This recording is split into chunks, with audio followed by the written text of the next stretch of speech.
What up, what up, what up? Bankroll Tim, let it up.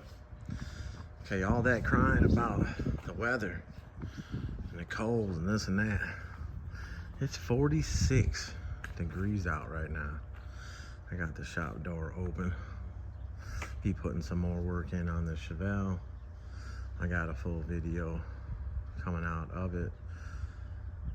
Didn't plan on the video being more than an hour, so it's probably gonna be a little bit over. I think it's at like fucking 40 minutes now. But anyways, out here,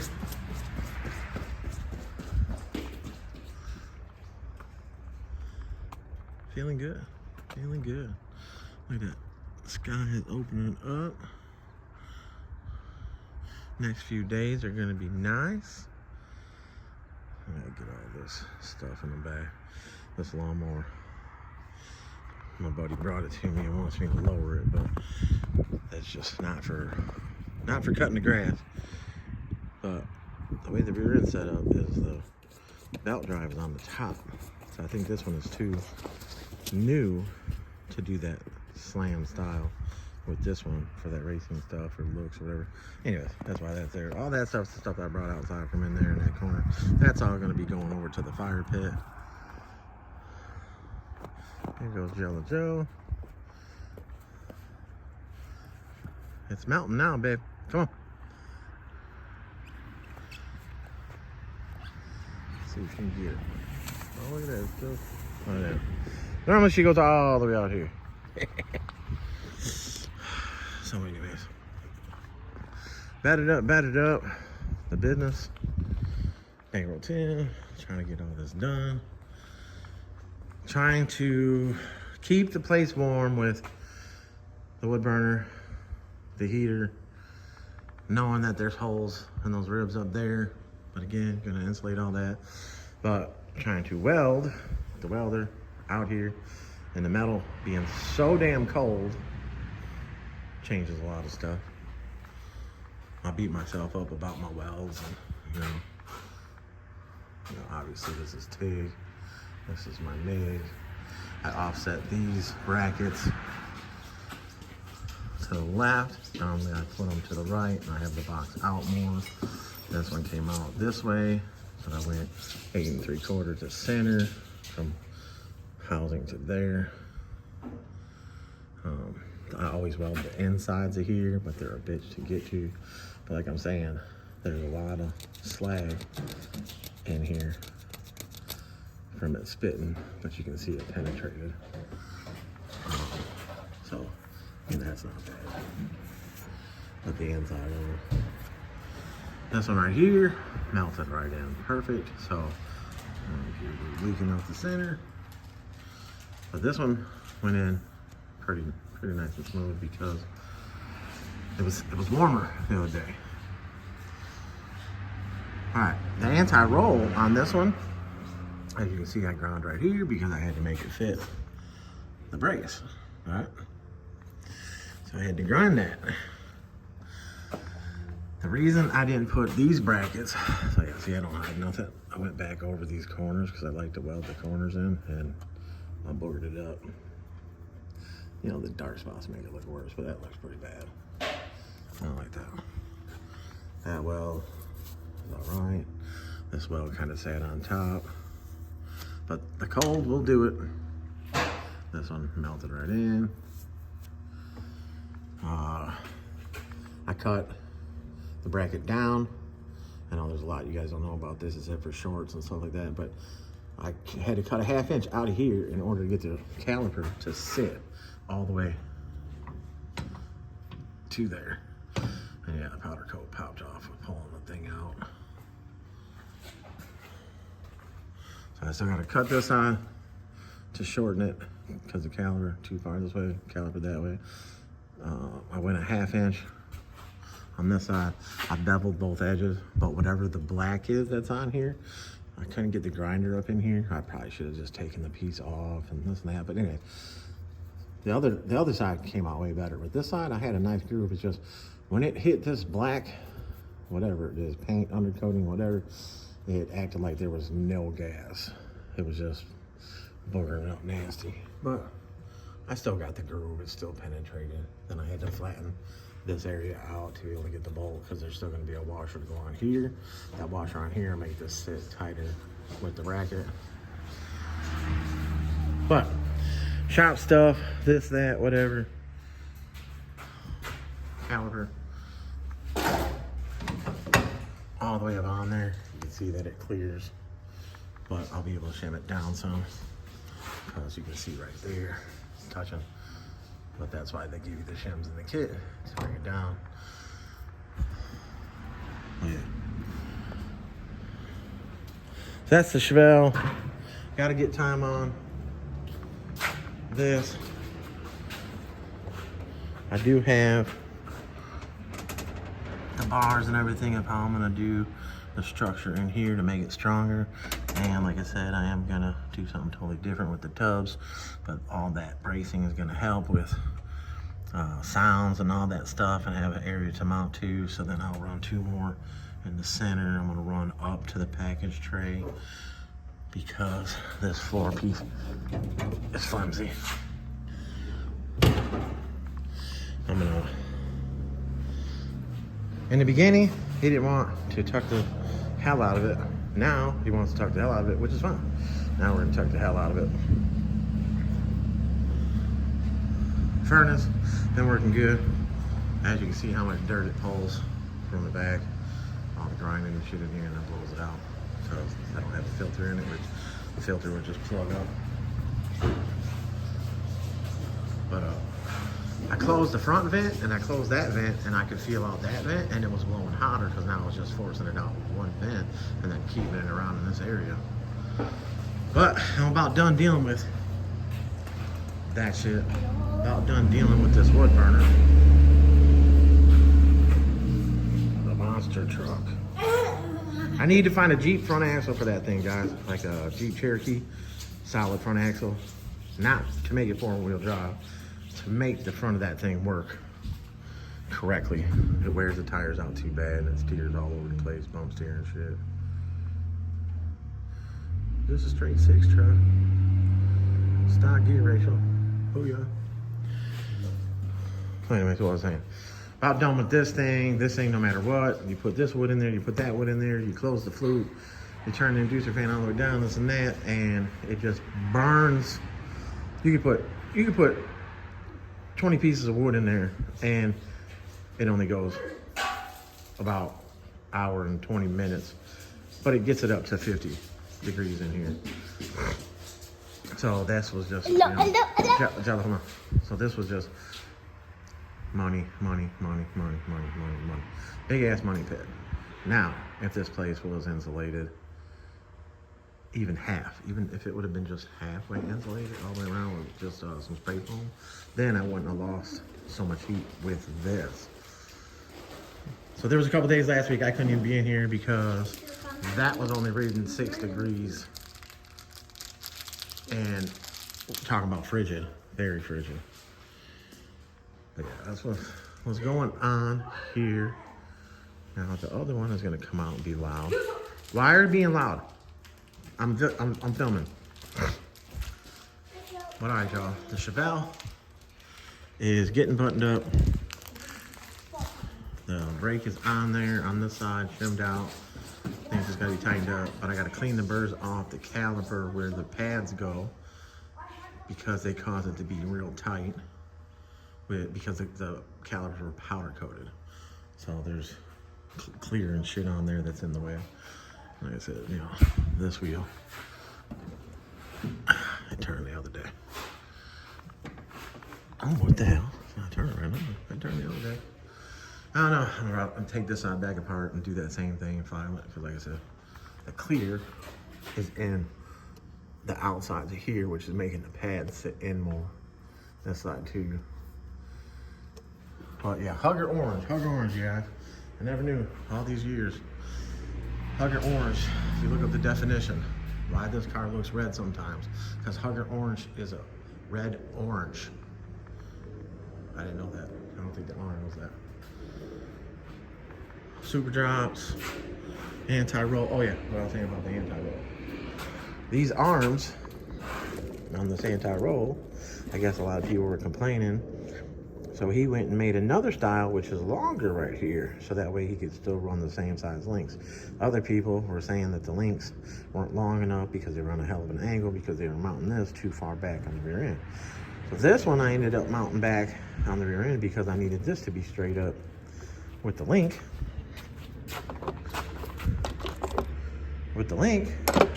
To go up to the frame on that bracket. So if I would have moved these forward like I normally do, I'll have them forward, and then it definitely clears my brace. It was gonna be too far like this. So made it go straight up and down right there by keeping that back more. Yeah. Slowly but surely. And then some screwdriver. Because there's two breathers on the tank. The 8-body tank has a breather on this side and a breather on that side. So I had to plug them up because it kept smelling gas. And as you can see on the tank right here, that's from driving around and that coming out. So it needs a set of breathers. Run a hose off there, put a breather up on the cross brace. That way you ain't leaking fuel out when you're driving, and it'll be able to breathe. Look how far it was running back here. This is all fuel. But fuel injected, A-block. Yep, shop's a mess. Car's dirty. I left the window open. So probably got the same amount of dust and dirt in there. So I'm gonna have to blow it out when I get it down. I'm not sure if the battery's still alive in this one because it's been sitting up there. So with this one, I'm gonna cut this bracket right now, weld it back up. Then I'll be able to fully paint. Well, I'll clean off the gasket area on the rear end. I'll be able to fully paint all that with, you know, we're hitting 46, 47 degrees. It'll be good enough to get the coat on that. I got a scuff pad somewhere, go scuff it. Paint that. My kid went to the parts store right now. Give me 2 30-inch brake lines for this and some gear lube. And I can button that up. Front brakes, I just got to put the brake lines on. That's why those are hanging. Then those can go in the boxes. And dude's taking that stuff. I'm taking that stuff. So I'm pretty sure it's gonna have those coilovers for sale. They just need to be cleaned up. That anti-roll works. It's just an overmount anti-roll, which you can make it for undermount, this and that, whatever. Just needs to be cleaned up. The cross brace is garbage, too big. He's gonna have that for sale. And the brakes, I think he already sold the brakes though. The Brimbos that came off it. But yeah, shop business. Couple more weeks here, nice warm weather. I'll be able to be out here every single day, as many hours as I want, and get all this stuff caught up. And for everybody that's still waiting, keep texting, keep texting. If you want to go somewhere else, go somewhere else. You know, it sucks to have people that are on me, and then when I say, okay, bring it, this and that, and they agree, and this and that, and then they don't show up, and then see the car at another shop, this, that, and that. And don't worry, y'all, I'm still here for the little guy. I've always been for the little guy. You know, you don't have to come and call, and I'm talking into this and that and this and that and this and that and blah, blah, blah, and got to take the car off the frame and this and that, blah, blah. The way I build my rear ends is the way I build my rear ends. So I'd rather the drop boxes on there, aluminum brackets, all that, boom, than to just do a basic coilover bracket on there. And I just don't like that. I don't like that. That right there is my style. That bracing is my style. First one to do that as well. First one to clock calipers. I know I've said this over and over and over. I just hate how so many people out there try to change the game and then they're trying to turn around. Now, if you're perfected it and you're making things better and this and that, but to purposely say that clocking calipers is stupid and this and that and blah, blah, there's nothing wrong with clocking calipers. And they just want to say that and talk shit because I was the one that did it. You know, they're still cutting out pieces of the frame to clear, or, you know, doing a whole back half in these cars to do this and do that. And whatever, you know, they got their style. I got my style. They got their big money customers that, you know, they're giving favoritism to and all this and that. Whatever. But I'm still here for the little guy. I keep my prices somewhat within because I don't have as much overhead as I had before, you know, before house and shop and travel time and all this and that. Here, you know, come here, drop the car off, this, that, whatever. I can just be on it. But I gotta get Donzel's shit done. Couple more pieces for that, but I can start fabbing. That's, like I said, that's not the rear end, that's not the height, that's not the narrow, none of that on that rear end.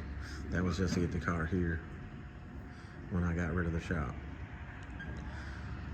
But I have the other 8.5 sitting on the floor. I was gonna make this a quick video, but obviously. That 8.5 sitting right there. Take that thing, totally clean it up. I gotta get a piece of steel still to put on the top of that table. And I'll be able to build that rear end the length that I want it, this, that, whatever. Brace it up, boom, put the drop boxes, all that stuff on there. Let's see. This is to protect the windows, but let's see what I got right here. Got the drop boxes in here. Here. The drop boxes are in there. Here's the metal brackets that I cut. And then the aluminum brackets right there. Best way to go for those. Bam. I got the back springs right there. The Willwood brakes are in here. The calipers. One's right there, one's right here. That one I think I cleared because they came two different styles. This one was like a flat black, so I cleared it, but it's dirty right now. The other one's still in there. The backing plates are right here. The gear, the posi. I gotta replace the bearing kit and replace the Perfect Launch cover for the rear end because, of course, somebody, you know, put that on one of his customers' cars and promised to pay me back or get it back and this and that, never did. So, fuckery. All right, y'all. I'm gonna get to cutting that bracket. But that is what's going on. I still have the candy colored maroon, black cherry Cutlass in the house garage. It's got billets on it, 24 7-inch lip. We got a 9-inch sitting in there to go in it. It's got, I don't even know what rear end is underneath of it. It's been tubbed, it's been frame notched, all that stuff, but it's in the house garage. That will be coming out here, but I still got to get axles for the 9-inch for it. I got to measure the housing that they brought. The housing didn't have axles. So that's the last piece of that. I already got all the suspension stuff that I'm doing to it. Obviously, you're notching the front frame and all that. But I'll be able to get that in here. I do have a Grand Prix, some frame tails, and the back body mounts. I didn't know that you could buy brand new G-body back frame tails, but he found them. So replace the frame tails, replace the body bushings, and cut the trunk open, you know, peel it back, I'll probably have to rebuild the boxes for the car side. I don't do it all the time, but this dude's been on me for a long time, so I'm gonna do it. There's a lot of people that have been waiting. I don't keep a list. I have one list, and it's text. So text. You stay on me, I'll be able to figure out, get you in. I'm not trying to do these full ass builds because I'm just one person. So I'm obviously not doing no more frame offs, stuff like that. Maybe once I get everything situated and the shop is totally ready and all that and somebody's really serious and they got the guap, then I'll probably decide to do that. But I like the little stuff. I like the quick stuff. I like taking care of the little guy, you know. Somebody wants to have a rear end narrow, you know, some basic shit, this and that.